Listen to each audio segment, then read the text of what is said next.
নমস্কার, শুরু করছি আজকের আলোচনা। শ্রীরামকৃষ্ণের ইঙ্গিত ছিল নরেন ও রাখাল লোকশিক্ষার জন্য জন্মেছে। শ্রী গুরুর নির্দেশে লোকহিতায় ও রাখালচন্দ্রের হৃদয় উদ্বেলিত হইয়া উঠিল। তিনি কখনো হরিদ্বার, কখনো কাশী, কখনো বৃন্দাবন, কখনো মাদ্রাজ, এলাহাবাদ, ঢাকা প্রভৃতি শ্রীরামকৃষ্ণ সংঘের প্রধান প্রধান কেন্দ্রসমূহে পরিভ্রমণ করিয়া লোককল্যাণ সাধন করিতে লাগিলেন। যখন যেখানে যাইতেন সেখানে লোকের ভিড় লাগিয়াই থাকিত। আনন্দঘন মূর্তি ব্রহ্মানন্দের আগমনে তম ও জড়তা দূর হইয়া সর্বত্রই আনন্দ ও চৈতন্য বিরাজ করিত।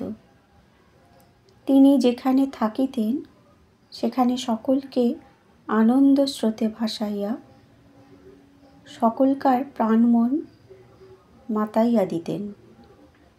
যাহারা মহারাজকে বেলুড়, হরিদ্বার, মাদ্রাজ প্রভৃতি স্থানে মহাসমারোহে দুর্গাপূজার অনুষ্ঠান করিতে অথবা রামনাম ও কালীকীর্তনের আসর জমাইয়া বিরাজ করিতে দেখিয়াছেন, তাহারা চিরদিনের জন্য সে পুণ্যময় আনন্দ স্মৃতি হৃদয়ের গভীরতম প্রদেশে সঞ্চয় করিয়া রাখিয়াছিলেন।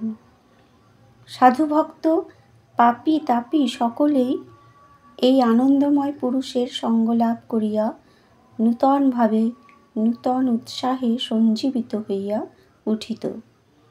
যাহারা একবার আসিত তাহারা রাখালরাজের পবিত্র প্রেম ও নিঃস্বার্থ ভালোবাসায় ভুলিয়া যাইত।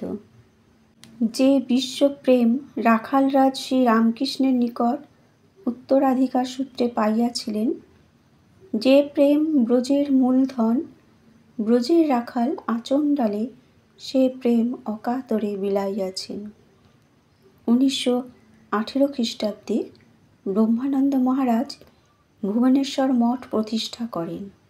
শিবক্ষেত্র গুপ্ত বারাণসীতে মঠ স্থাপনার উদ্দেশ্যে সন্ন্যাসী ব্রহ্মচারীগণ সাধন ভজন করিবে।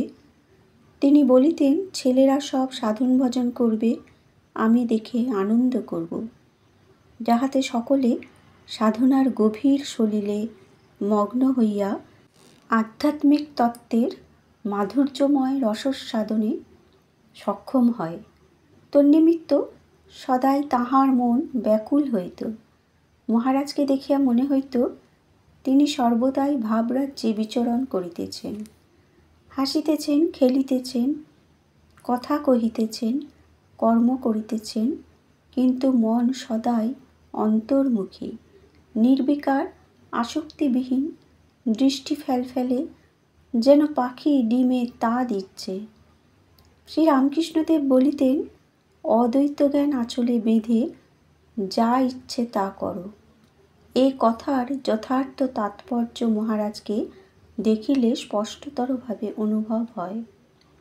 মঠ মিশনের কার্যে নিরন্তর ব্যাপৃত থাকিয়াও স্বামী ব্রহ্মানন্দ অহর্নিশ ব্রহ্মানন্দে ডুবিয়া থাকিতেন। প্রায় 25 বৎসর ধরিয়া মঠ ও মিশন পরিচালনা করিতে করিতে 24 মার্চ 1922 শুক্রবার স্বামী ব্রহ্মানন্দ হঠাৎ বিসূচিকা রোগে আক্রান্ত হন। স্থির ধীর প্রশান্তভাবে রোগ যন্ত্রণা অষ্টাহকাল ভোগ করিবার পর বহুমূত্র রোগের সূত্রপাত হয়। এই সময় তিনি কলকাতায় বলরাম মন্দিরে বাস করিতেছিলেন। ডাক্তার কবিরাজ তাঁহার জীবনের আশা ত্যাগ করিলেন। 8 এপ্রিল শনিবার রাত্রিতে সমবেত সাধু ব্রহ্মচারী ভক্তগণকে স্নেহ ভরে কাছে ডাকিয়া একে একে আশীর্বাদ করিলেন। সকলের মুখে ছিল হতাশার ভাব। হতাশার ভাব দেখিয়া তিনি বলিলেন, ভয় পেও না, ব্রহ্ম সত্য, জগৎ মিথ্যা। তারপর গুরুভাইদের নিকট বিদায় গ্রহণ করিতে করিতে তাহার মন সহসা এক অজানা রাজ্যে উধাও হইয়া গেল। বলিলেন, রামকৃষ্ণের কৃষ্ণটি চাই। ওং বিষ্ণু, ওং বিষ্ণু, ওং বিষ্ণু। কৃষ্ণ এসেছে।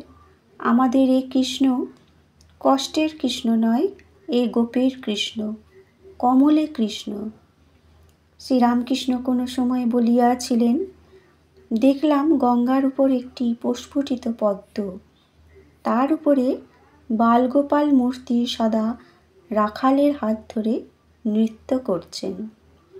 শ্রীরামকৃষ্ণের ভবিষ্যৎবাণী ছিল, ব্রজের স্বপ্নে ব্রজের রাখালের জীবনাবসান হইবে। ব্রহ্মানন্দের গুরু ভ্রাতাগণ বুঝিলেন সময় সন্নিকট। কিছুক্ষণ পরে রাখাল রাজ আবার বলিতে লাগিলেন, আমি ব্রজের রাখাল, আমায় নূপুর পরিয়ে দে, আমি কৃষ্ণের হাত ধরে নাচব। দর্শন চলিতে লাগিল। পুনরায় বলিলেন, এবারের খেলা শেষ হলো। কৃষ্ণ কৃষ্ণ, আহা তোদের চোখ নেই, দেখতে পাচ্ছিস নে, আমার কমলে কৃষ্ণ, পীতবসনে কৃষ্ণ। ব্রহ্ম সমুদ্রে বিশ্বাসের বটপত্রে ভেসে যাচ্ছি। ঠাকুরের পা দুখানি কি সুন্দর। দেখো দেখো, একটি কচি ছেলে আমার গায়ে হাত বুলোচ্ছে, বলছে আয়। ব্রহ্মানন্দ পরক্ষণেই মহাধ্যানে নিমগ্ন হইয়া গেলেন। ধ্যানে পরদিন অহরাত্র কাটিল। তৎপর দিবস সোমবার 10ই এপ্রিল রাত্রি 8:45 সময় সেই মহাধ্যান মহাসমাধিতে মগ্ন হইয়া গেল।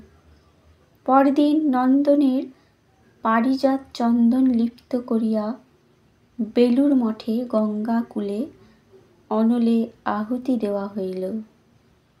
সাধু বা সাধক জীবনের পুণ্য কাহিনী চিরদিন লোকচক্ষুর অন্তরালেই থাকিয়া যায়। সেই জন্যই সেই ইতিহাস সর্বাঙ্গ সুন্দরভাবে লিপিবদ্ধ করা অসম্ভব।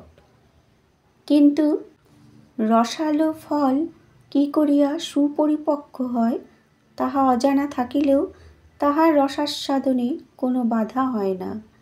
শ্রীরামকৃষ্ণ যেমন বলিতেন, অত হিসাবে কাজ কি, তুমি আম খাও। বন্ধুরা, ধর্ম প্রসঙ্গে স্বামী ব্রহ্মানন্দ থেকে আজকের এই আলোচনা শ্রী দেবেন্দ্রনাথ বসুর মহাশয়ের স্মৃতিতে তুলে ধরা হলো। আজকের আলোচনা প্রসঙ্গ এখানেই শেষ করলাম। ধন্যবাদ।